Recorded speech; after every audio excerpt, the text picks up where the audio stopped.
kung napansin nyo ngayon, wala tayong mga flight cancellations at saka mga flight delays because napakaganda ng panahon sa probinsya.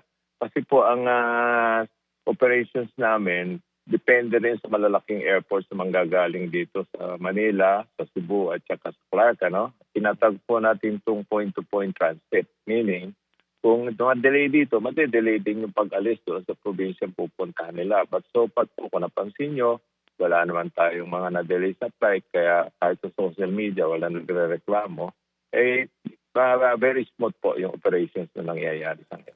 That's good. Nakisabay at nakisama ho ang panahon, no? Siguro, anong may papayo nyo na lamang po sa mga pasaherong babiyahe pa lamang ngayong holiday season para maiwasan din yung abala at masigurong ligtas naman ang kanilang mga magiging biyahe, sir? Dapat po mag-check kayo sa social media accounts ng respective airlines para monitor yung flight informations nyo, kung matutuloy ba, madelay, or on time. That's one. Number two is wag nang magdala ng mga pinagbabawal na bagay at especially yung bomb joke, sir. Bawal na bawal yan. 4 days ago may na-intercept na naman dyan sa NAIA at